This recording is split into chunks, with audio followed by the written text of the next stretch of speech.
Hey everyone, Jocular Claymore here, and welcome back to Disco Elysium. So, last we left off, we took another look at the body of the hangman, who we learned is named Ellis.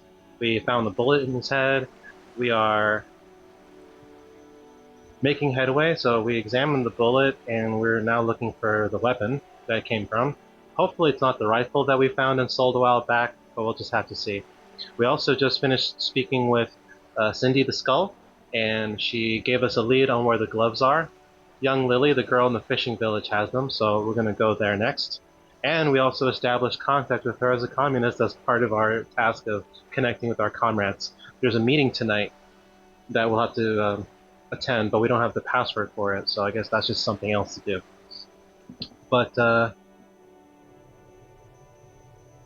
yeah, this is where Cindy is sleeping. She's a coal miner. I don't think there's anything new to investigate. Actually, we can probably use the crowbar for this one. The crowbar. Yep, money. Nice. Alright.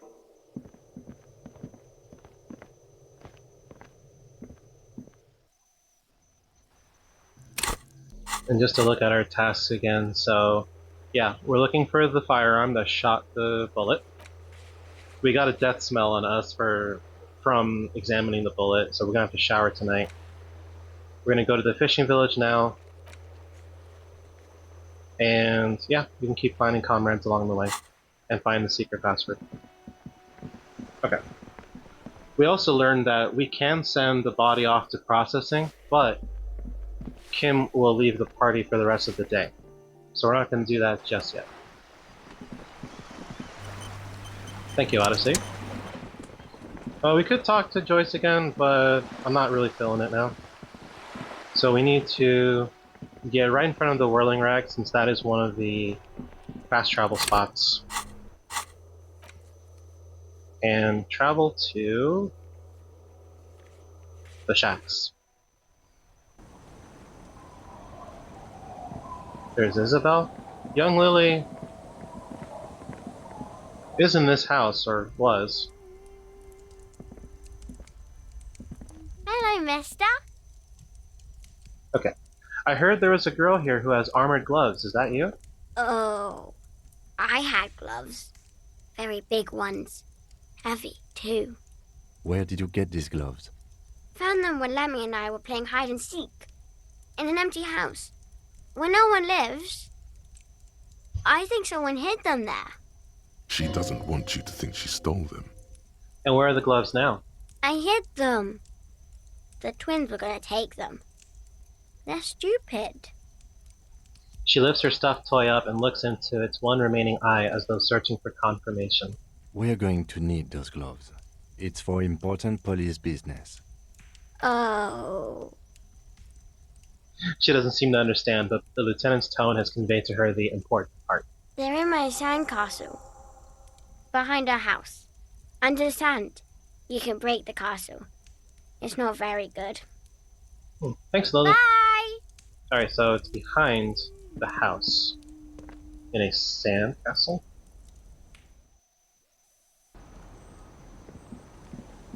I think I see it. Weather has not been kind to Lily's little sandcastle. The once mighty towers are quickly eroding away. You can see something shining back to you from what must have been a vast underground catacomb network. Reach in the catacombs and pull out the shiny object. The walls and floors give way to the giant's greed, collapse and present you with a pair of ceramic gauntlets. Nice. Congratulations. That's the gauntlets down then. We're doing good on the armor collection front. Yeah, I wonder how many more pieces there are. They said it's unlikely we'll find all of them, but yeah, I want to try.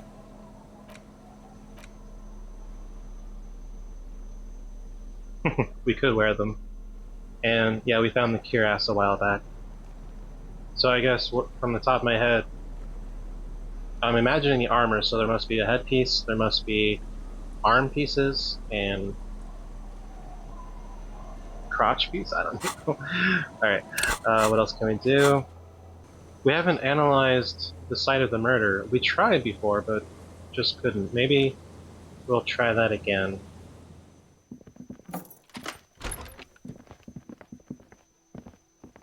Maybe we can investigate the medicine cabinet now. This medicine cabinet is stocked with drugs, plus an old toothbrush. And Look at the toothbrush. it's been used quite a lot. Okay. Look at the medications. Pharmaceuticals line the shelves, sheet upon sheet of pill bottle next to pill bottle. Acetylic acid, APAP, eye drops, blood thinners. There's quite the collection in here. Anything of note? Search the bottles. Pill bottles rattle like bones as you search the cabinet. Paracetamol, histoparidol, something in a foreign language you can't read. Behind them, an unusually shaped nasal spray. Its label reads, Nacra. Nacra? This is used to treat opioid overdoses. Always handy to have around. Nacra, opioid antagonist. Interesting. That's used for diamorphine overdoses. Search the pill sheets. Among some foreign, probably Messinian or Gotwaldian, marked red blister packs you find. What do you find? This is going to take a little know-how. Is there something more interesting here? A bright orange bottle with Preptide stamped on it, in sunny, happy letters. Jackpot, baby. That's the stuff you're looking for. Your palms begin to sweat just holding that little plastic container. Lieutenant, I also see a brand called Preptide. Preptide, a euphemism for pharmaceutical amphetamine. Prescription speed. The fuck are you waiting for? Let's get super fucking preppy. What's so exciting about this orange bottle? It's speed, man. Just what you were looking for. They call it dextroamphetamine and talk about psychological disorders. But what we're seeing here is some scientifically advanced trucker speed. Nah, we'll leave it. Boring, I know, but... Alright. See if we can investigate the crime scene.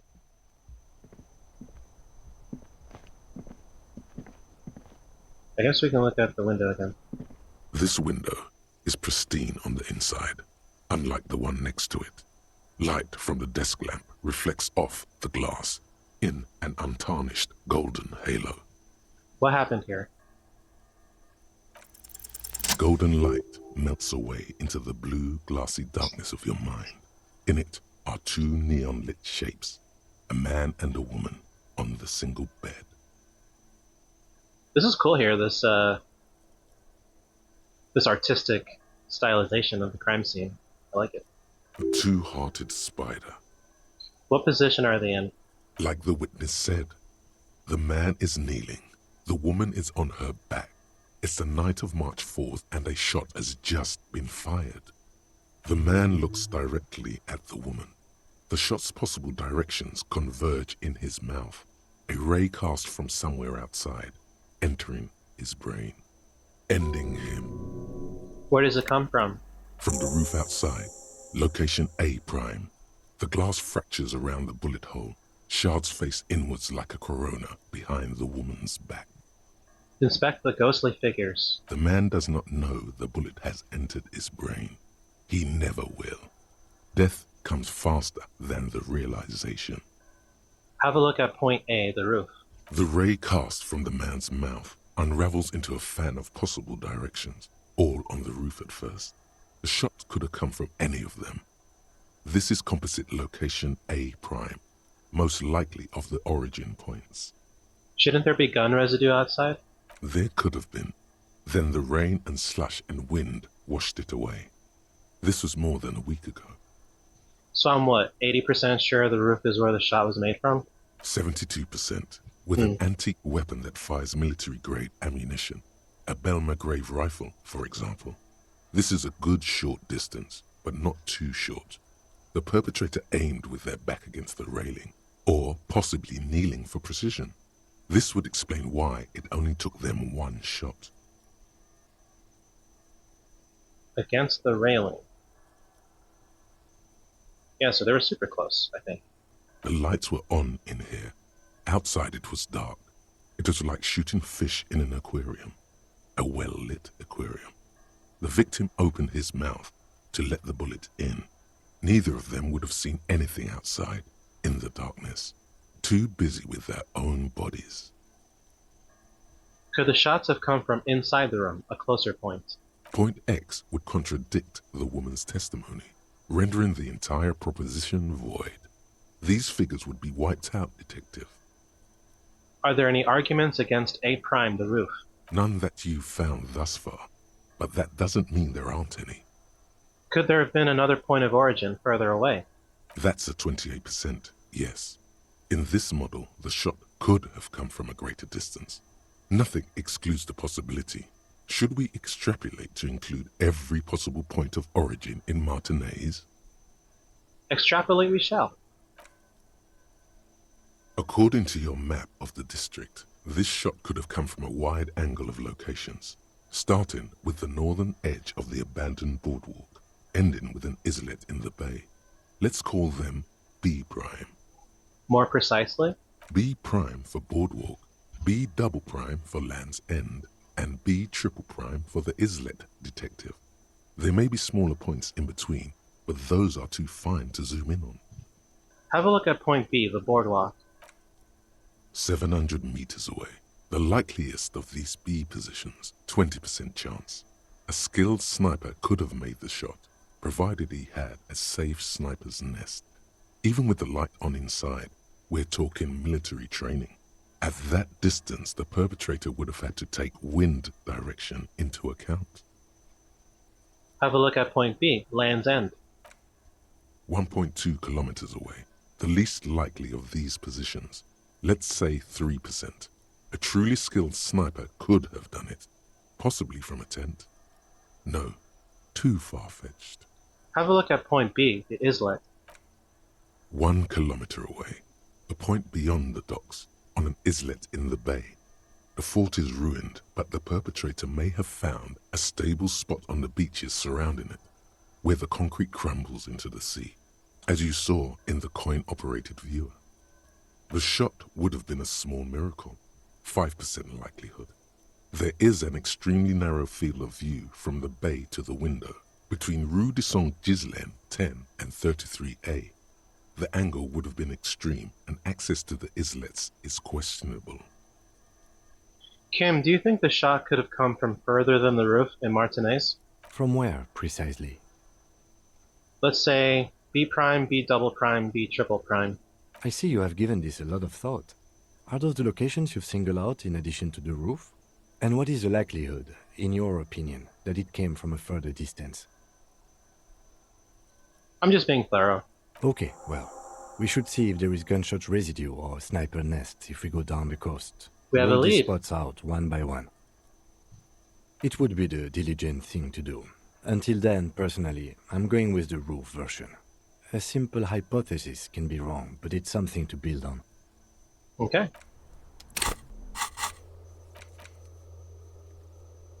So, check the boardwalk, check the island, check Land's End. Okay. I have an idea where one of these spots is.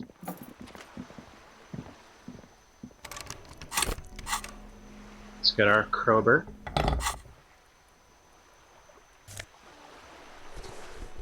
Naval coat. +1 suggestion, -1 half-life. Interesting. Is this not the boardwalk? Yeah, I mean, I'm terrible with directions. Anyway, let's see if Joyce has anything to say. You're back. Good. What can I help you with? I found my badge, by the way. By love, you did. She inspects the piece of blue plastic, her eyes scanning from left to right. Fast, observantly, like an electronic printer. She is memorizing your badge number. Pleased to meet you, Lieutenant W. Freighter Dubois. I am glad to see a man of high qualification. The situation is precarious. What can I help you with, Lieutenant Freighter? I might have done something, but I don't know. Maybe from the fishing village? Because I'm also trying to have a mental picture, of the map and the certain locations where the bullet could have come from. The other boardwalk that I can think of is where we found Marianne LaPlante, aka the pigs who had our gun. Can we get there from here? Oh. Winter, slow to let go of Revachol, flecks some more wet snow from above. Look around you. The snow falls lazily, making the beach sand paler still, mixing with the rust-colored sewage runoff. It has been a cold year. All things waiting for spring will have to wait a bit longer. What am I doing? Looking up at the sky, melted snow dripping from your hat. What do I see? The sky is full of great battleships. White clouds collide with one another, and the world is drenched with their debris. How does it feel? You're warm in your hat and your coat. Like a well-equipped explorer, you comfortably survey the white landscape. What's in the west? More winding coastlines lined with abandoned buildings. Crumbling piers, salt water lapping at their dark piles. Grey and red forgotten city blocks. What remains of the pre-revolutionary effort to gentrify the coast. And beyond that? The waters turn black. Coal City in the shadow of Saint Martin. A boom town. Back when coal extracted from countless shafts near the city was needed to power Revachol. No more. The coal was supplanted by petroleum from the ocean floor and hydropower from the Esperance. Everything crumbled. These days, only the weakest remain in Coal City. Their hopes of getting rich linger in the defunct shafts under their feet. What is there? Below the old mines, L'Océan Municipal, Revachol's underground cemetery. Le Petit Rat braved the underground passageways, trying to get to Le Royaume. Le Royaume. Where the Philippian kings were interred, with their doctors and their admirals. Mausoleums, burial chambers, leaf gold still remains on the double door of the morning. Le Petit Rat. Children under 14, they go underground looking for artifacts to sell to foreign museums and for fabled relics. Their parents let them. They go deeper. Deeper. After rubies, melchiorite, lapis lazuli, plundered from Safre and Seol during the time of the suzerain. In the burial chambers of the kings, Grand old Philip, Guillaume II, and even in the mausoleum of Philip the Opulent. 2 kilometers underground, in a winding shaft along whose walls mirrors have been placed, so that daylight may eternally fall upon the richest of all the kings. The mausoleum contains untold quantities of gold, and that special, purest of the pure magenta cocaine, favored by Revacholian royalty. Did someone say untold quantities of cocaine? Of course. Drop everything immediately and go looking for this hoard. How can it be pure if it's magenta? How can it be pure if it's magenta? Snow falls, and there is no answer. Some things are not for mortals to know. Wipe the snow from your shoulder. Few petits rats return from the shafts. Even fewer find what they're looking for. A small child steps out of the black tunnel with silver trinkets in her pockets. All around her, white snow on the extinguished coke furnaces and on the weather-worn shacks where fathers beat their sons after drinking. The snow melts on your fingers, turning to water. This part's gonna take a while. What's in the east? The canal you crossed to get here and beyond it. Martinez proper, the district the police forgot to police. There is laughter, lights, attempts at entrepreneurial activity, cynicism. Someone is scraping snow off their windshield at the roundabout, in the midst of which a statue of Philip III serves as a destination for grade school field trips and a fine perch for winter birds. And further.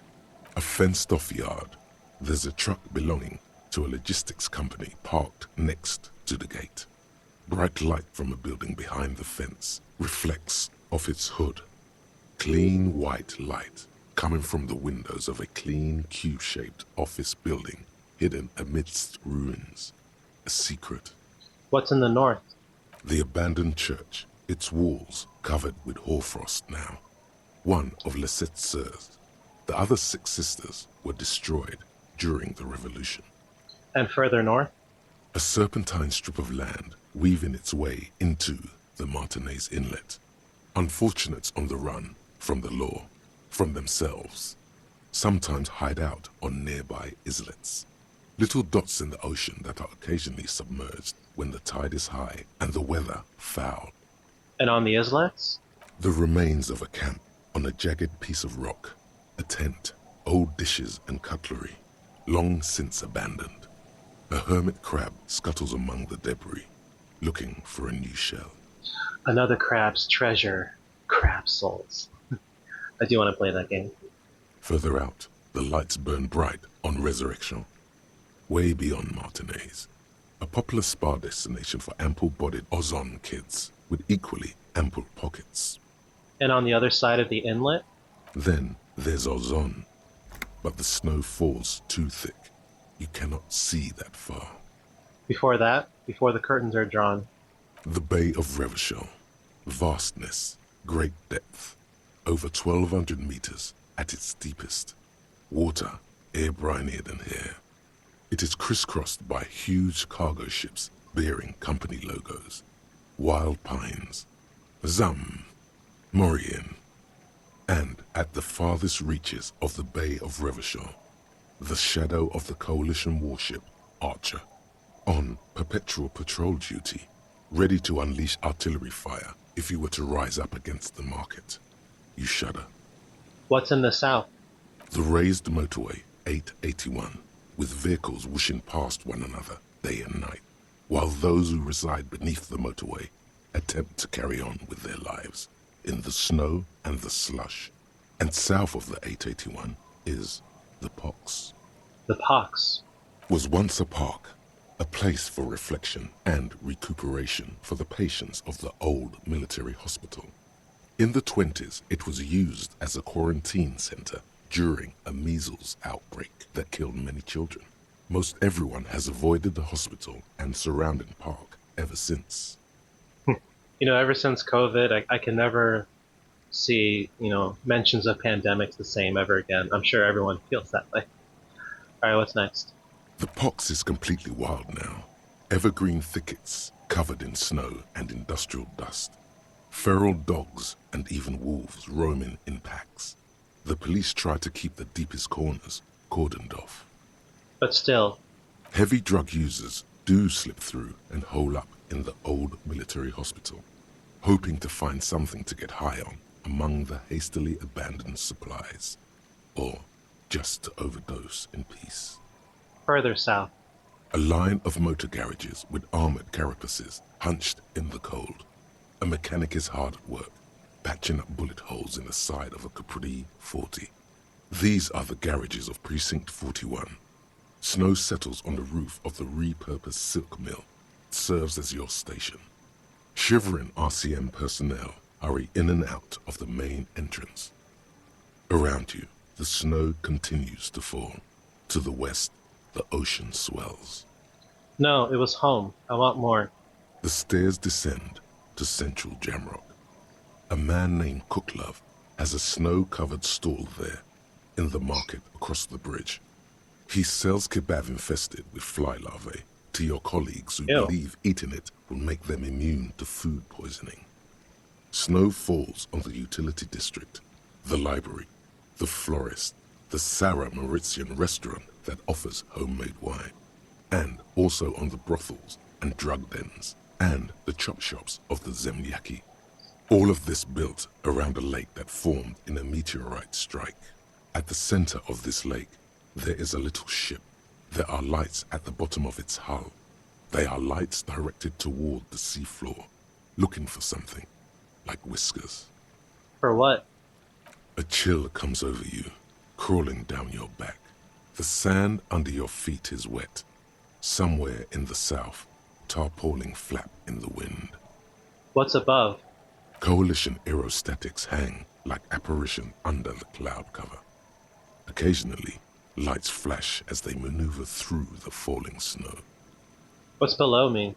Layer upon layer of sand, poisoned with industrial runoff. The storm drainage, hidden bunkers. Rats scuttle. Tell me a secret of the sands, Wind. Someone stuffed a big old polar anorak into a concrete pipe under the boardwalk. It would keep you warm.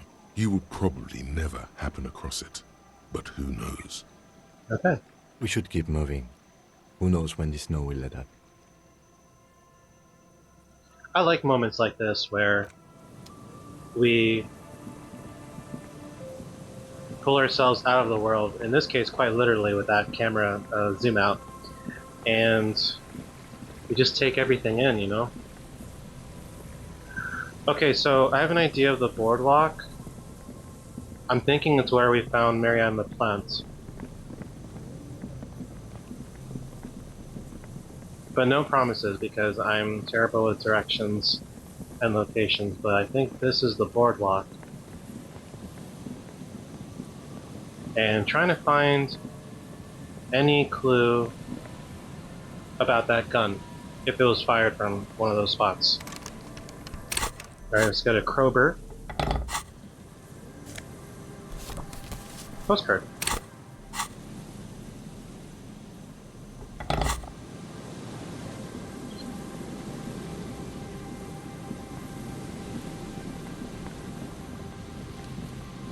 Anything over here? I know we saw this. There's some tear, an empty cigarette package, and a crumpled kebab wrapper in the trash bin. You know, might as well investigate. Maybe we'll find something. Examine the tear. 2 empty bottles of Tallulah vodka and a can of black potent porter is all you find. No, there's more in there. Livis strawberry liquor, plus some Pilsner bottles too. Better not pick them up. They seem unhygienic. A tragedy. The lieutenant looks in the can, eyes watering from the smell. He shakes his head with genuine sadness. Examine the cigarette package. Whoever tossed it here was a heavy smoker. The brand name reads Red Astra. Red Astra is the black market version of Astra cigarettes, known for their high tar content. Examine the kebab wrapper. You see traces of mayonnaise and ketchup on it, as well as a tomato wedge. The wrapper reads Shish Kebab Revachol. It's no older than a day or two. No mold yet. It's hard to concentrate in the smell. The sea air brings some relief. I think that was related to the body of Billy's husband that we found here. Stop messing with the coin viewer and hold on to something. The wind is so strong. Okay.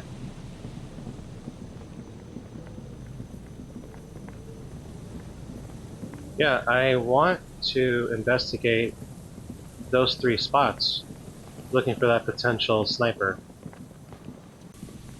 Anything new with you? Hello again. No.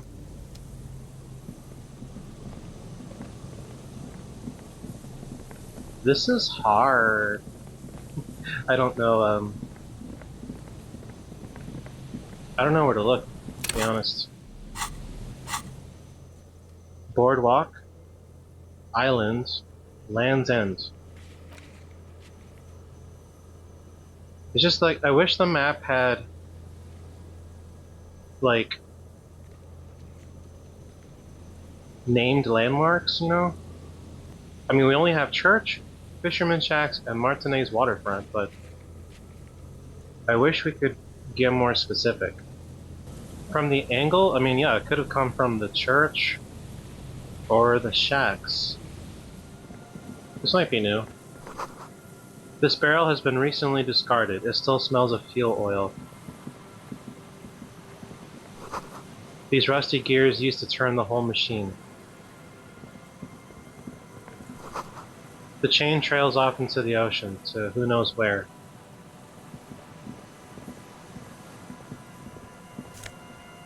Money. Guess we can go in here. Oh. The building before you housed the engine. Must have been a big one. An old door, worn by elements, guards the depot.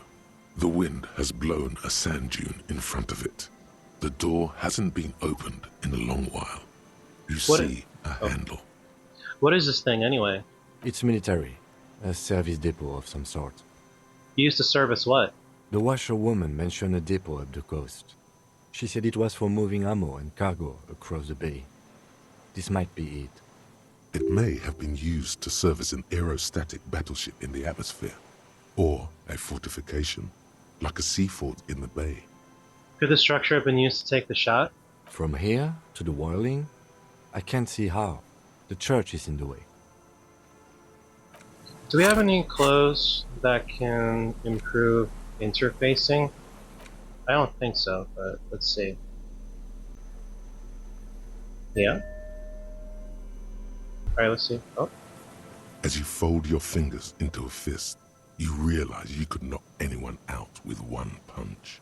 The white ceramic gloves wrap around your digits comfortably. Your movements cause tiny little clicks, like dice rolling somewhere far away, as the plates reorient to your motions. I'll be responsible with this. This is just to protect me from harm, not to show off. The hardened vitreous enamel, at once sleek and light, adds a glow to your cheeks and a spring to your step. Just imagine what a full suit of this stuff could do for you. You really do feel more confident. Invulnerability does that. Even partial invulnerability. This is the long sought after enemy technology. I can't just enjoy it, I must study it. Remember, this is a highly specialized kinetic redistributor meant to stop bullets. Wear it. Observe its properties. See if there's a weakness in the design. We got a new thought from that. Fairweather T500. I wonder if that's a Terminator reference. For the day you have to fight someone covered in the same material. Alright, let's see how much this improves. An old door, worn by elements, No. guards. And we got a shirt. White polo shirt. +1 rhetoric, -1 empathy. Yeah, I don't think we've explored this area. The boardwalk rises to your south. It casts its long shadow over you. Yeah, that boardwalk, right? That's not the spot we're looking for? One of the spots we're looking for? I don't get it.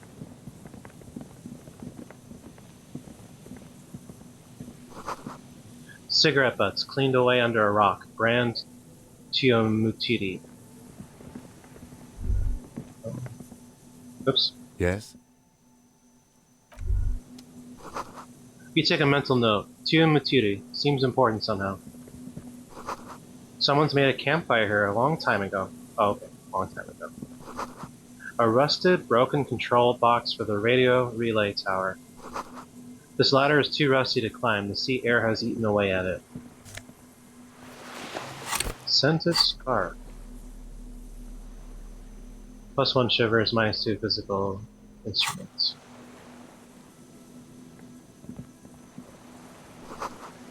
Tiny inlets there, off in the far distance where the post trail toward. Okay. Yeah, I can't even see like where we currently are. I have an idea, but You see that seagull up there? Remind you of anybody? no one comes to mind. You and the seagull are just alike. Why am I like a seagull? Think about the seagull's story. It's one of endurance and adaptation. The seaside was paradise once. They were birds of that paradise. Then their paradise became Shit City. And what did they do? They became urban survivors, eating burgers out of trash cans, killing and eating pigeons. No time for that sentimental bullshit. They're hustlers, getting shit done. They're one pair of track pants away from gangsters, just like you. Hold on, have I ever eaten a burger out of the trash? You have. The Really? body remembers. Fucking right, whatever it takes to survive. I am the seagull. I guess I am a bit like the seagull. Exactly. The seagull Healed. does what it takes, and so And do you. morale. Interesting. You've got that same spirit in you. When the time comes, you push yourself. Harry is a strange individual.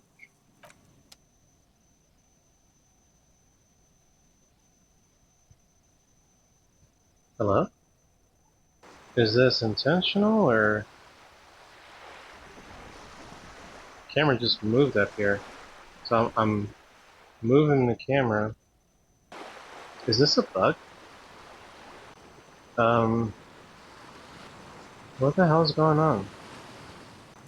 I think we got a bug. Hold on. I did read that Land's End is between the church and the abandoned building in the northernmost part by a tower.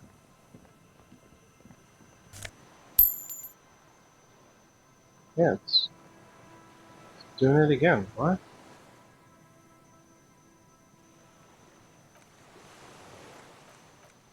Let's reset, I guess.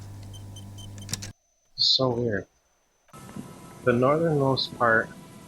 We did find that radio tower. I looked up a guide, and the screenshot they used is saying this spot, but it's not coming up for me.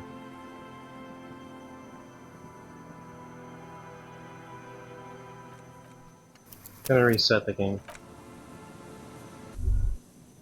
Is there something here that There would we indicate go. a sniper used this place as a nest for taking the shot? Just some urban detritus, a bottle, and a dilapidated old comms tower. You can see Harry and Kim are clipping through each other. I don't see it, Lieutenant W. Freighter. I don't see a person take a shot here and hit something there. In the whirling in rags.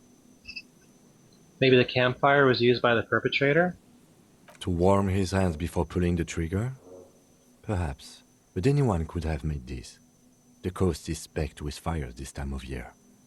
Truthfully, this seems like a very poor choice to take a 1.2 kilometer rifle shot from. Visibility is awful. There's water vapor everywhere. I think we can rule out... Biddable Prime, was it? Maybe the assailant climbed the comms tower, took the shot there. Took the shoot there. It's not possible to climb that ladder. And even if it were, why? There's no platform up there to aim from.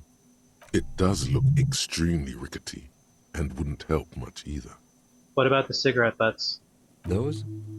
A smoking assailant who favors Tumutiri to Astra or Joanne? Cigarette butts are everywhere. This is a common brand for all men. Tiomotiri was a Revacholian colony on Ilmara. The Suzerainties population was mostly Ilmaran Areopagites, up to 97%. The region was known for its tobacco export, hence the name. I want to know a lot more about this. Oh, you do? The butts you saw had a silhouette of a boy wearing a coffee hat, a tobacco picker. This boy is the Tiomotiri brand logo. Contemporary Revacholians prefer Juan, a local blend from the southern islands, or Astra, a legendary cigarette from Grad. Tiomotiri is favored by older men who like its old-fashioned paper filter tips, insane amount of tar, and the sweet smells of colonialism and halva. Look over the water to the whirling in rags. There, 1.2 kilometers over the cold water of the bay, through a thick snowstorm melting flake by flake in the waves, you see the smallest rectangle, barely visible. A glowing light on the third floor of the whirling in rags. With binoculars, you would see a young woman's shape move behind the glass, her limbs long and slender, smoking, drinking, being happy and elated, without you. Because you're here, freezing in the wind, aren't you? Doing your detective work. Right.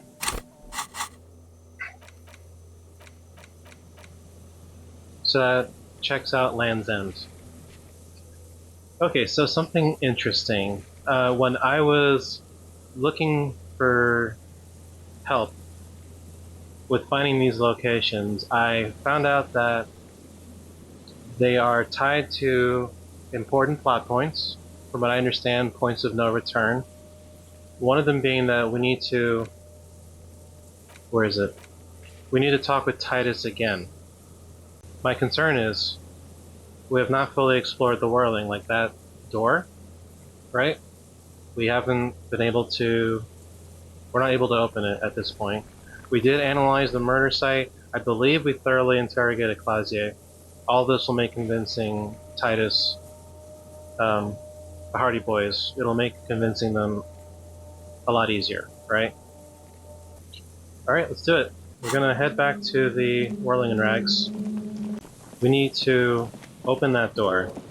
And I did look up a guide because I'm totally lost. And it has something to do with the window in the booth where the Hardy Boys are hanging out. I believe we've interacted with this window before, but let's try again. Behind the dockworkers, a ceiling-height window. The hawthorn branches scrape the glass like bony fingers. Alright, let's see if we have any clues that can improve our perception. This.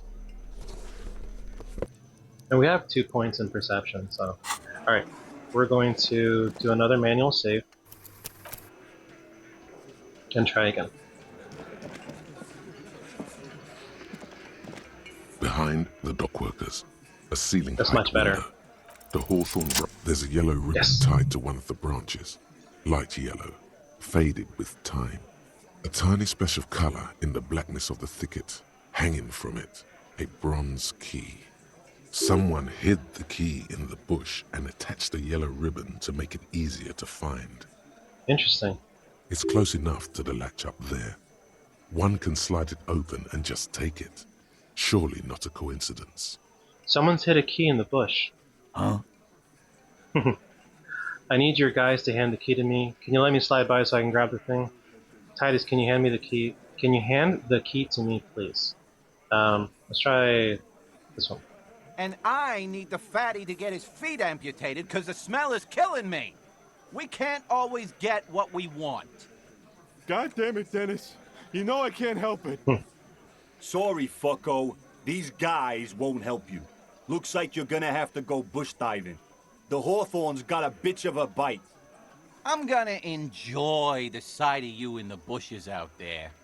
With a loud thud, the old man stands up, pushes the window open, grabs the key from the hawthorn branch, and slides it across the table. Really? to He's just giving it to us? The key is brass, workshop spare, Interesting. etched into its bow. The old man closes the window and Wonder why sits he did back that. down in silence. Come on, man. We were just having some fun. Where's the harm in? I'm tired of listening to your shit. Thank you. Don't thank me.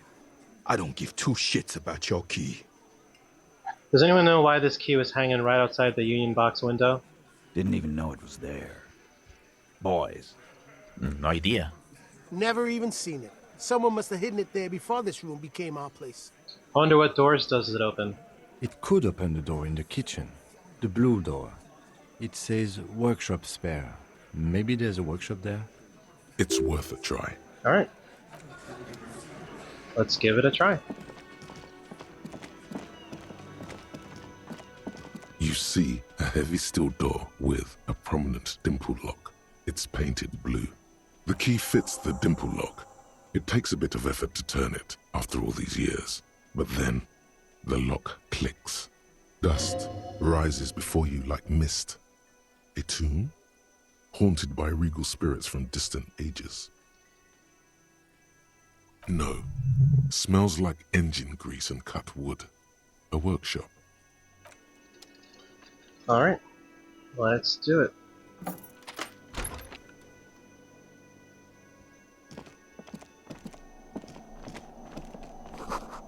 This pinball says Franco-Nigerian. The theme is horses and swords.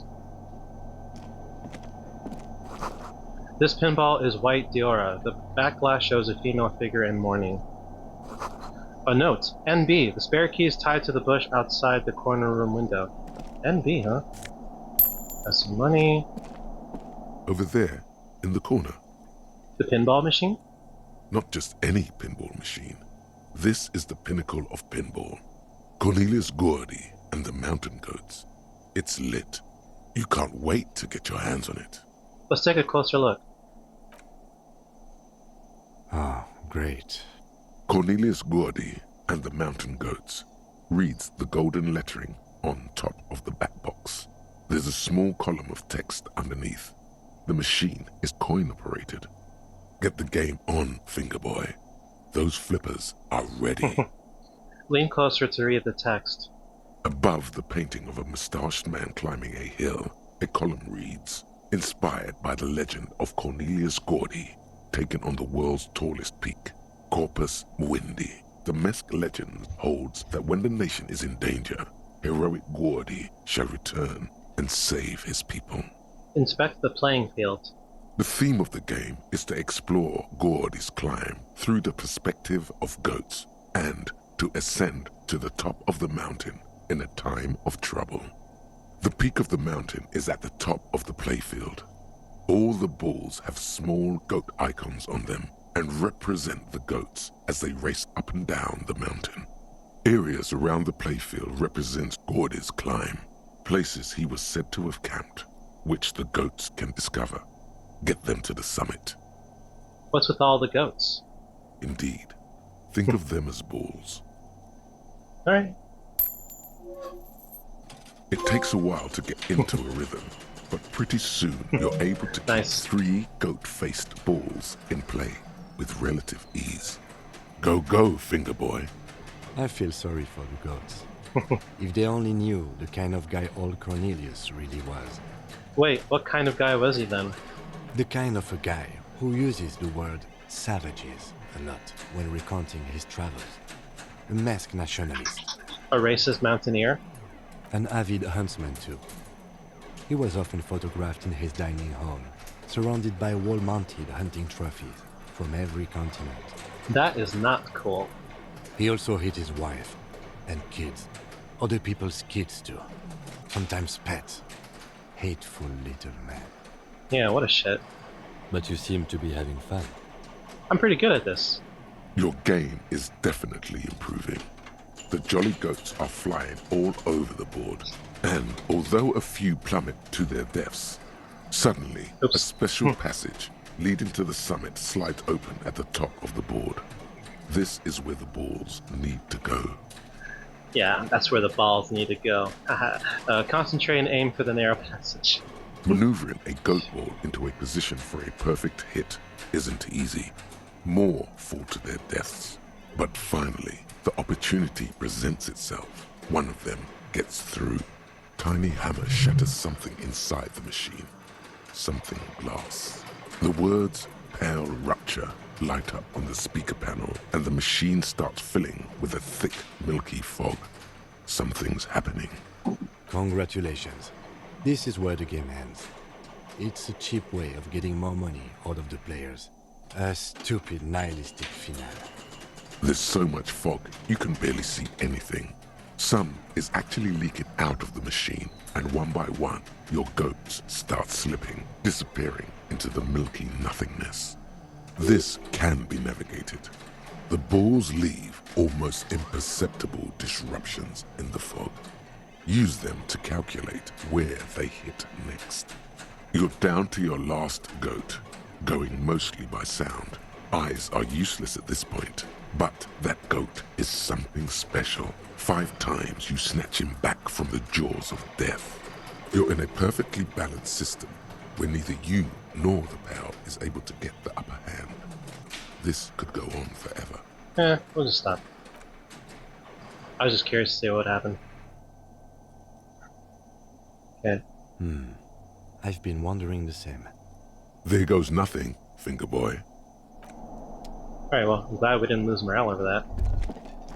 All these mesmerizing machines, just waiting to be plugged back in and played.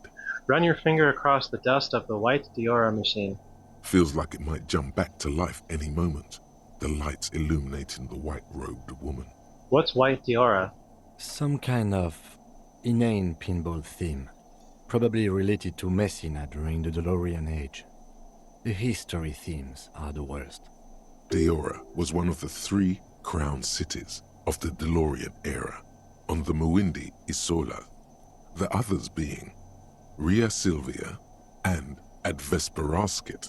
This theme is all about early airships and beautiful, sad, pearl-laden women. It's quite nice, actually. The lieutenant grimaces looking at the machines. Okay. On we go to investigate. This small elevator is dimly lit by a bulb that's been glowing for ages. The latticed cage is open, inviting you to step inside. Look in. Smells of nougat and sweat. Your head brushes up against the ceiling. There is a control panel to your right, and just enough room for 2 people to fit in. The maintenance card under the control panel reads, Last maintenance, 10th July, 88. It says the last maintenance was in 88. That it does. I say, let's brave it. This elevator was last maintained in the future. 88. This elevator was maintained a long time ago. At the end of the last century. Look on the bright side. If it fails, we will only sustain minor injuries. I'm talking 3, maybe 4 months in the hospital. Maximum 5. Kim is a risk taker. It appears his whole enthusiasm is sarcastic. Yeah. Look at the elevator controls. There are large rectangular buttons, monter, descente, and an international call for emergency assistance. That 3rd one appears to be broken. A small steel plaque reads Halter 800. Halter is a Koningsteiner lift company who went out of business a long time ago. I wonder what this elevator was used for. Seems like a small freight elevator for transporting machinery. For that, it's pretty quaint. He taps on the guttering light bulb. It's golden in the dark. Alright, let's do it. Oh, okay. Alright. Small windows taped shut with black plastic. You can't see outside. Boxes of tools and replacement parts line the shelves. Schematics for a pinball machine, futurism themed. Pinball maker's coat. What's this do? +1 empathy, +1 hand-eye coordination.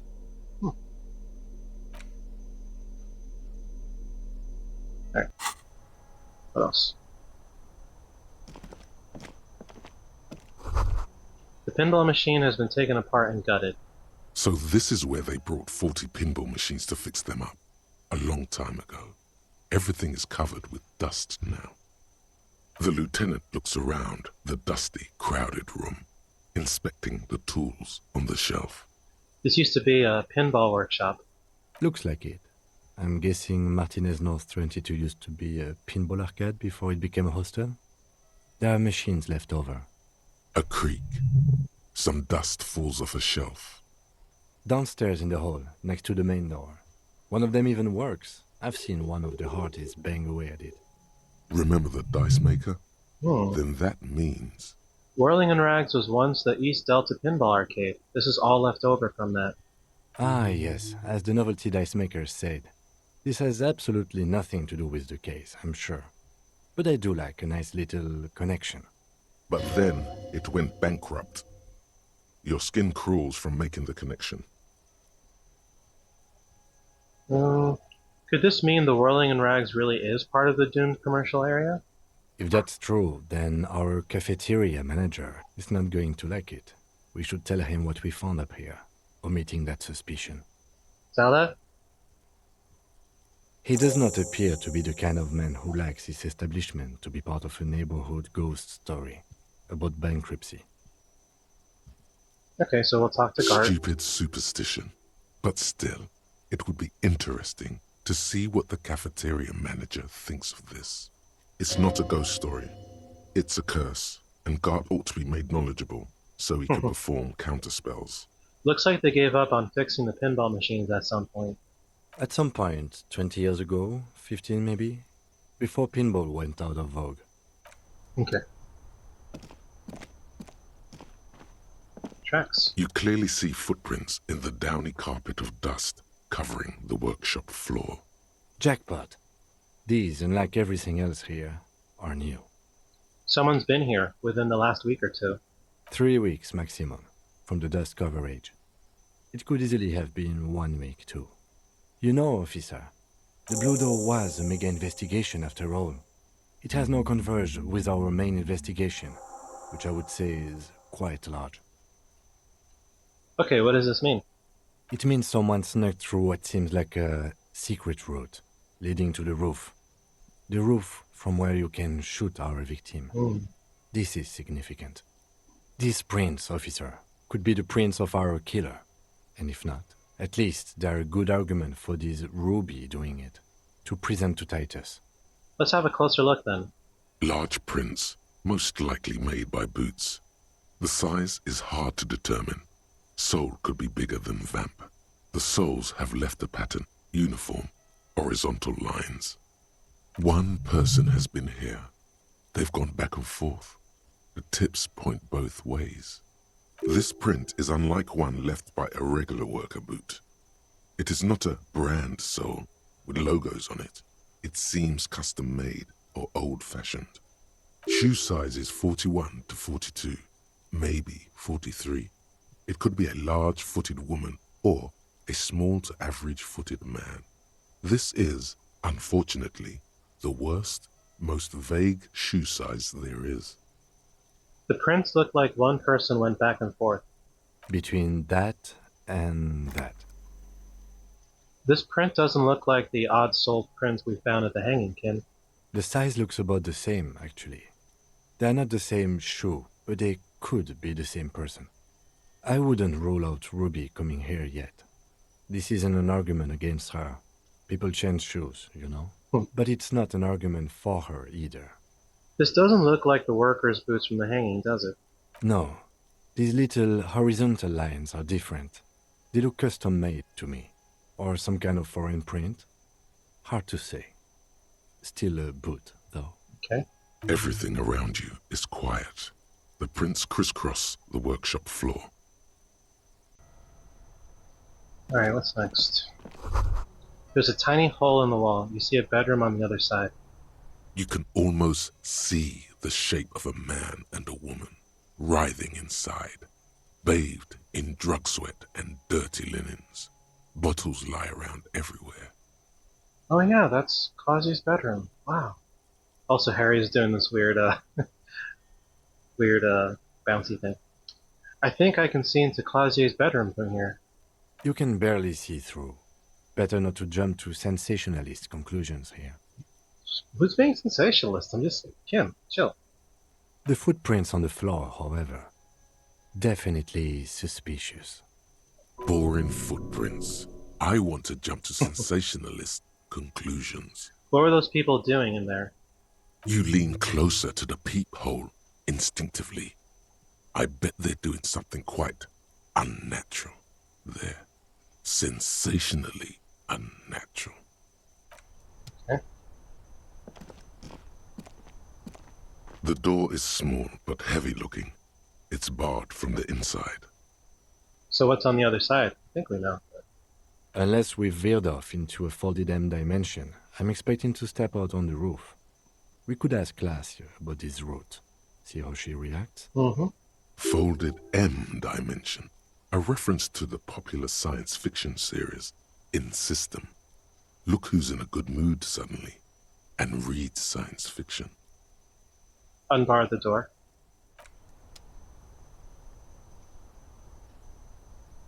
Okay, well before we leave, let me make sure. You clearly see... Jackpot. Yeah, These and we already did this.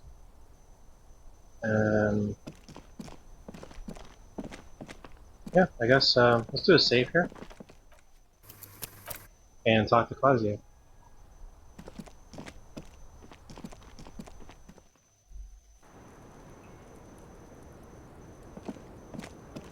Officer, it's a fine day for questions.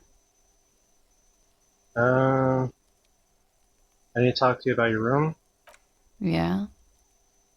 You have quite the collection of prescription drugs down there. Well, or we talk about the door. Let's talk about the door. That door there, did you know it leads to a downstairs elevator? I did not. Do you think this has something to do with what happened? It's possible. She keeps looking at the door with a worried expression. The wind ruffles her hair. There's a peephole on the other side looking into your bedroom. A peephole? You mean like a hole in the wall? Yes, looking into your bedroom, miss. The lieutenant points to her window. The unmade bed is visible through the glass. Okay. There's a pause as she processes this information. A jitter of fear and disgust moves through her body, beginning from her shoulders and ending in her hips. The cigarette tastes foul to her now. Yeah, I mean, that's creepy as fuck. Do you think this is somehow connected to me? We don't know at this point. Okay. Do you have any way of knowing how long it has been there? Unfortunately, no. But if I were to guess, long enough. The perforation is under the bookshelf on your wall. It should not be hard to cover with some tape. If it is recent, who do you think made it? Shit. I don't know. Maybe it's been there for a long time. Maybe the local kids use it or something. I don't know. I'll be fucking covering it up with a lot of tape, that's for sure. Was there anything else back there? There were tracks on the floor. They're recent. Huh. This isn't good. She's straight as a stick, suddenly. It's an old pinball workshop. The room back there. This place used to be a pinball arcade. Okay. I'm glad someone's had fun. Okay. Mm-hmm. You have quite the collection of prescription drugs down there. Thank you. I've put a lot of time and effort into it. It was quite impressive. How did you amass such a hoard? With money, sir. It's not exactly the NT-star size caboodle I intend for it to be one day, but it's getting there. The Anti-Star is, or was, a Vespertine rock and roll star who liked to do drugs. He did so many drugs, he eventually mutated into a corpse. The collection includes Nacra, an opioid antagonist. Comes in handy when you've done too many opioids. Is that something that happens to you often, miss? Better safe than sorry. You seem to have, among other things, Preptide. Oh, yes. One of my favorites. It cures many ailments. Like what? Like not being able to stay up for 36 hours. Not being happy. It cures those ailments. It's just a merit speed molecule, basically. Okay. Very funky. All right. I guess that's it for now. Now we can talk to Gart. Hey, was there something you needed? Gart, I saw another thing at the Whirling. Another thing? Great. I love those. Gart, what if I told you I got into the back room behind the blue steel door? Oh, okay. Well, I do hear you make noise back there, so good for you. He's really holding himself back here. Aren't you going to ask me what's back there? Okay, what is back there? Pinball machines. A pinball workshop. Ha! I knew it.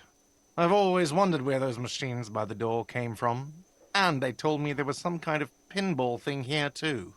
Yeah, I guess now that I think about it, there are pinball machines by the front. It just didn't register with me. I knew it. Were there any back there? In working order, I mean. Why? Do you want to play? Because I might be up for a game. No, I was just wondering if you found pinball machines there. He was wondering about something business-related, about how much money he could make of one. Thinking of turning this place back into a pinball arcade? No, but we could diversify the entertainment options, seeing as you've opened the door back there. The machine we have in the corner now is broken.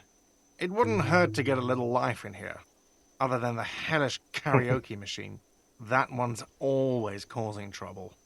Yeah, those numbers he's adding up must be making good sense to him right now. He should still know. You have to be forewarned about these things. We could also tell him that Clausy nicked the phone line, but I think we should save that information. I have to warn you, I may have discovered that the Whirling is part of the doomed commercial area. What? Why would you say that? We're at a completely different address from that whole thing. So he knows of the doomed commercial area, and its address. He's thought about this. The Whirling is listed on the intercom outside as one of the businesses in Building B of the doomed commercial area. I've been working here for a long time, and that intercom has never been used by the Whirling. Hold on, not once? Isn't that already a sign of decline? The Whirling was once the pinball arcade before it failed. The Whirling was once, Perhaps the Whirling will escape the curse. Does this look like part of a doomed commercial area? This pre-revolutionary tilework? These high ceilings? The nice rooms? Well, most of the rooms. For 14 years, man. That's how long I've worked here. I've kept this place up through hail and through sleet. Fuck me, if some doom ghost... You must really care about this place since you've worked here for so long. Yeah, it's slowly growing on me again. It's beautiful in its own way, especially for this neighborhood. I've been trying to keep it that way, even if it is part of the damn doomed commercial area. You shouldn't be so worried about that label, you know. I don't place much stock in the curse and so on, but the label frightens the clientele. Who wants to stay at a doomed hostel? Everything's doomed enough without that. Who owns this place? Some real estate management company. They never come around here, just collect money from afar. Honestly, I think some money laundering might be involved. And who named it Whirling in Rags? Well, it sure as hell wasn't the real estate company. It was you? You look surprised. What? It's a great name, I know. Cafeteria managers come up with great names too. It's from a song. A song? Hail, Holy Queen, by the Ateniers. Hail, Holy Queen of the Sea. You're whirling in rags, you're vast and you're sad. That's cool. Good pick. Well, good luck to you with this place then. Luck has got nothing to do with it. I need to think about where I'm going to place those pinballs. I have a feeling they're going to help. Against the doom, it's implied. So, if you didn't have anything else to tell me about my establishment, can we, wrap it up? There's a peephole in the wall. What wall? Upstairs in the secret back room, right next to Clausier's bedroom. I found it when I found the pinball machines. I'll have it fixed at once. Thank you for letting me know. I assure you, the Whirling does not abide spying on its guests. The color has drained from his face. Yeah, I mean, that's gross. What a shame to fix such a good peephole. No. We're gonna close that bad boy up. Alright, you've been notified. Thank you. I'll patch it up personally. Was there something else about the establishment? I hope not. That's it for now. Yes? Alright. We could pay the bill, but we got time. Let's do a save. And then I want to check on a few things before we continue. Okay, so after checking some stuff online, we have another interview to do with the Hardy Boys. And they recommend having logic. So we're going to change our clothes to get those in.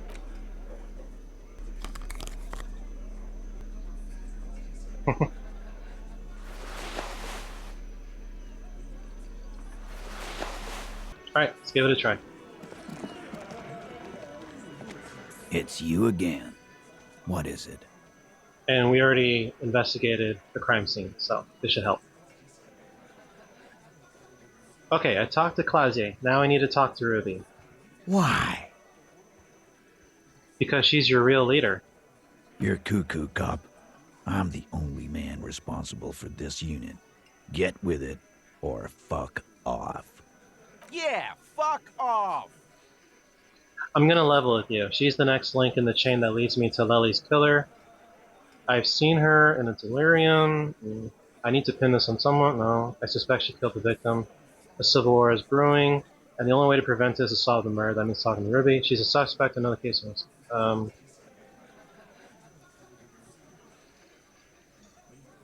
Let's try this. Sounds like you're making her a suspect in this. Not on my watch, you're not. Ruby's one of us. We're not gonna throw her under your moral intern steamroller. Fuck that shit.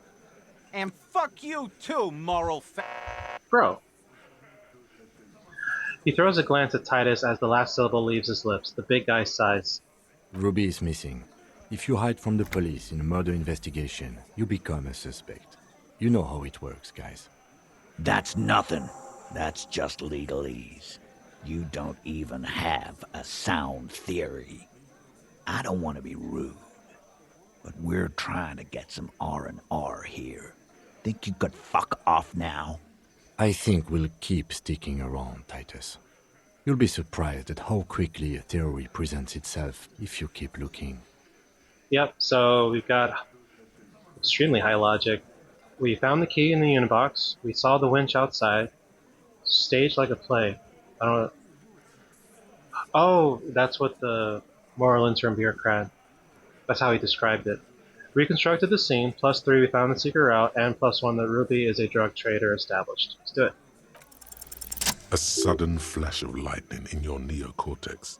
The hostel cafeteria is lit by its airy blaze. Floor plans, bullet trajectories, webs of human emotion, all channeled into a single thought. Why are you so sure Ruby didn't off him? Because she was here, all night, with us. He's cobbling together shit so he can put her away. It's Cop 101. She was here all night? 11:30 to 12:15? She was here during all that time? Yeah, with us, drinking, near the stage there. She didn't go to the toilet. She didn't go to the bar for a drink. She didn't go out for... Let's try the bar, because the secret passage is behind there. No. That's a lie. You know that's not the case. All right. She took a fucking leak, okay? For one moment. Maybe went out too. She has an operation to run from her lorry. We're not getting into what that operation is again, Cop. And just 'cause she was gone for 5 minutes doesn't mean she magically got to the roof and shot him. I've been through this. It's not plausible.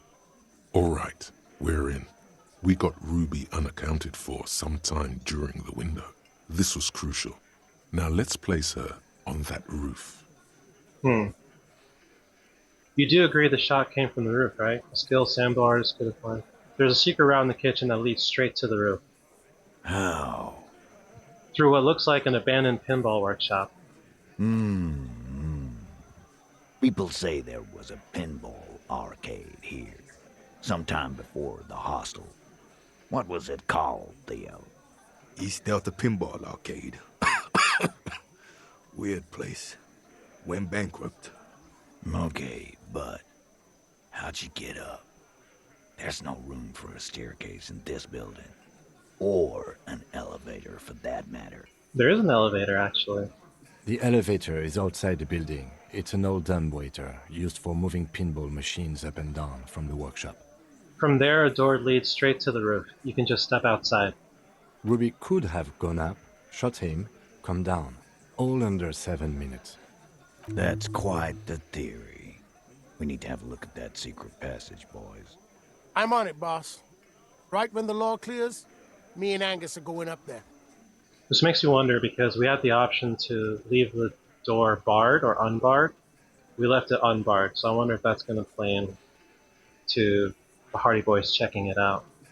It's a dumbwaiter, not an industrial lift.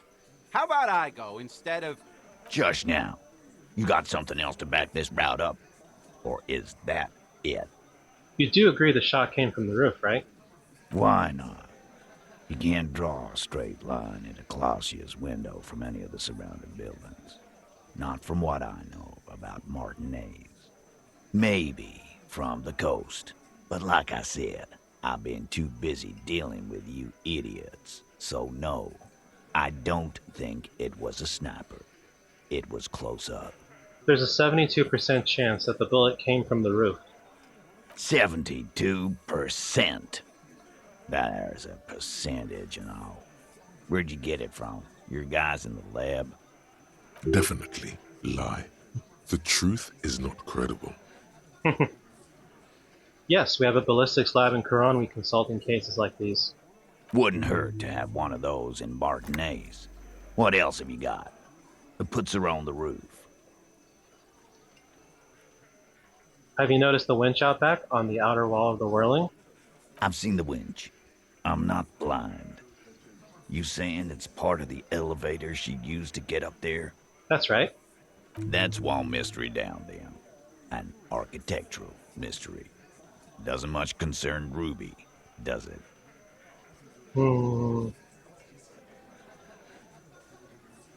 Let's see. I also found footprints upstairs in the old workshop. Footprints. Recent. He looks tough, but there is a nervous twitch in his dark green eye. This is all too close to home for him. The tracks were recent, but not worn down in the right foot like Ruby's. It's best to omit this pesky little polemic for now. Too confusing. The tracks were recent, but not worn down in the right foot like Ruby's. So what can we say? We can just say recent. Two size. Let's just say recent. What else could you make out? How recent? What size? Okay, so it's best to omit, but not worn down in the right foot like Ruby's. Okay, so not mention Ruby, I guess. Yes, about size 43. 43 is pretty large for a girl, don't you think? But then Ruby's what you call a butch girl. She's no daffodil.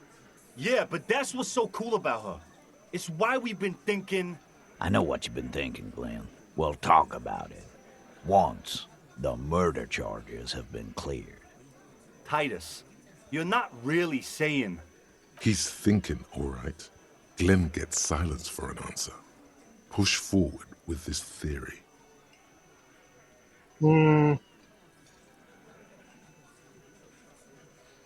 A skilled Sambo artist could have climbed the outer wall like a spider. I don't see how that's relevant. There are pinball machines still operational. Guess what? Remember the key I found here? I don't like guessing, Cope. No one does. It opens the steel door in the kitchen, the one that leads upstairs to the roof. This key was right here, with you, all the time. You didn't find it, but Ruby did. That's how she got up there. Quit jumping to conclusions, Theo. You took that key. Did it look like it was recently put there? No, the ribbon was old, faded. It had been there for 20 years at least. She could have just put it back there once she was done. Why? This doesn't make sense. It's damn interesting, but it doesn't fit well, and you know it. It doesn't fit well, but it fits. And he knows it. There were pinball machines in the workshop, still operational. Right. What the fuck does that got to do with Ruby? He makes a gruff gesture for you to continue. Sambo artist. Do we know if Ruby was a Sambo artist? And climbing the wall, I mean, I don't see what the point of that is because there's the dumbwaiter. Okay, moving on. Have we firmly established Ruby could have had access to the roof where the man was shot? Firmly doesn't go well with could've. There's a route to the roof. Me and the boys need to check it out. That's what we've established. But a route does not put that bullet in his head. A gun does that, and Ruby doesn't carry one. Phase 2, murder weapon. Get a gun in her hand. If not that, then at least a shadow of a doubt. In the shape of a gun. Just don't contradict yourself. If it doesn't sound like Ruby did it, maybe keep it to yourself. Don't contradict yourself. If it doesn't sound like Ruby did it, maybe keep it to yourself. I've already established Ruby's running drugs. She could have smuggled guns too. I've analyzed the bullet that killed him. It was jacketed. Let's try this one. God damn. That's just about your favorite topic, isn't it? Every fucking 5 seconds. All I'm saying is, from what I saw in her cabin, she'd have no trouble getting a gun. Trouble. This is Revachol. Even the roid heads in the gym had a carbine. No one has trouble getting a gun. I still never saw her carry one. He must be referencing some past case of theirs. He's angry because he knows you're right. What he's saying only confirms your theory. I've analyzed the bullet that killed him. It was jacketed. So it had to come from a breech-loading rifle. Military grade. Not even you militia monkeys have those. This goes against your everyone has a gun theory. If it was military grade, how'd Ruby get it? Just because it's rare doesn't mean you can't get it. I'm just being upfront with what I know. This one. Carl, that's exactly what it means. That wasn't strong. Okay. I didn't say I'd prove she had the murder weapon, just what we need to find her. Just that we need to find her. All right, Carl. Keep talking. I'll tell you when I've had enough. T, we're not seriously considering it, are we? Ruby wouldn't do this. Why would she do something like this? Phase 3. Motive. The last component. It's not why did she kill him, it's why did she organize the cover-up. Maybe it's all part of the leadership challenge. Maybe she killed him because she thought it would... let's try this one. And I suppose you have a theory on that. She could have just been covering up for herself, Titus. Think about it. Why go through all that effort? It was her idea, wasn't it? The hanging. You went along, but she suggested it. She had, like, a fully formed plan and shit. Right when she came back downstairs. really, Shanks? Claudia wanted to talk to another girl, that's all. She was just the first one up there. I could have come up with that plan if I'd have been first. Time for a logics demonstration. Let's talk to Eugene. He scoffs. Think. You kill him. Get up there. Shoot him. Get down. Would you prefer to go on trial with your friends as part of a lynch mob or alone for committing murder? The man is silent. If she used us to cover her own shit up, well, that's a serious violation of the Hardy Code, boss. Which is why she didn't. She would never do that. Why aren't more of you defending her? This is fucking stupid, Titus. Glenn, I thought the same thing when she skipped town and left us in this shit. Oh, so he didn't rule her out completely. And she's skipped town. This is good. Titus, you have to see it. Things don't add up. We need to talk to her. Silence. He looks around the room. Got him. The old man in the corner nods. A very small nod. And a trickle of tobacco spit on his lip. Ew. Yeah, I see it. There's one more thing I've been wondering about. Ever since you asked me where she is. Add it to your list of suspicions, if you want. I don't know where she went. She just got up and left. Got real scared, too. Wouldn't tell me where. However hard I asked. Want to know why? Why? She was afraid I would tell you. Maybe she was right. By now, I probably would. She knew there's evidence on her, and she knew we'd find it. This is typical suspect behavior. Why fleeing is always incriminatory. Perhaps. Ask her if you find her. It won't be easy, though. She made sure of that. When did she leave? Friday afternoon, when you first arrived. I got word the RCM was in town. Then she came in to see me. Told me she was leaving. That's when we had our little conversation. What was she scared of? I told you. You. Me as in the RCM? No, you. As in the cop with the sideburns and the disco clothes. Really? So she knows me. No wonder she's afraid. She probably knew me.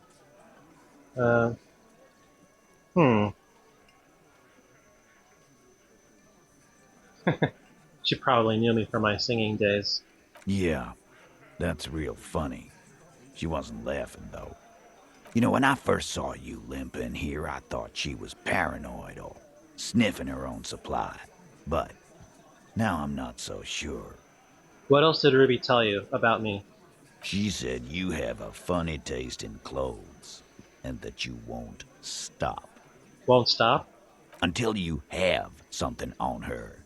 She said she's heard of you from Jamrock, that you're a human can opener, that you play suspects against each other, open them up, like cans. Fucking hell. Titus, did he just... Open Angus up like a can? Yes, he did. Now, we can whine about it, whack him, or we can go on with our lives. I'm having a go on with our lives kind of day, Al. How about you? Silence. He nods. Anything else? Yeah, there was something else. She wouldn't tell me, though. I could see she wanted to. It was burning on her lips. This called Titus, this called Pete. But she was too scared. Do you have any clues on where Ruby went? She's not far. We know that much. She didn't take her lorry, so she's on foot. Good fucking luck, man. She knows this place like the back of her hand. You'll never find her. Yeah, Al. And we won't either. She's not really a hardy candidate anymore, is she? She's not, Glenn. Have you looked for her? A little. On the coast. Where have you looked for her, more precisely? More precisely, on the coast, past the waterlock. She's not here, so I'm thinking she's there. Can you tell me where on the coast I should start looking? Sure, there are some shit houses there, a cinderblock town. Fisherfolk there refuse to unionize, so that's one place we haven't looked. I hear they have a shack where junkies sometimes crash. Time for you to step up. We will start there. One more question. What does Ruby look like? Boyish. Hair's red. Dyed. She looks like a lorry man. Do you know what she's doing with Ulan frequencies? The what now? I have no idea. Boys? She said she's building a pale emitter. What's that? What? We were talking about radio equipment. She said she's doing Ulan frequencies at a pale something. I don't know more. This guy barely understands what he's talking about. There you have it. Pale something. It's not much, but it'll do. It'll have to. He puts his hand out. Oh. I'll shake it. His grip is firm and reassuring, like holding a piece of unpolished granite. That was a nice moment. Not just granite, tightly packed RCM sergeant material. No, he already is a sergeant. That's what you're feeling. He just wasn't sure what you are. Alright, so... next episode we can go investigate the fishing village and track down Ruby. I definitely feel like we're in endgame territory. So, thank you everybody so much for being here with me. If you enjoyed this, like and subscribe. Remember to save your progress, and I will see you in the next video.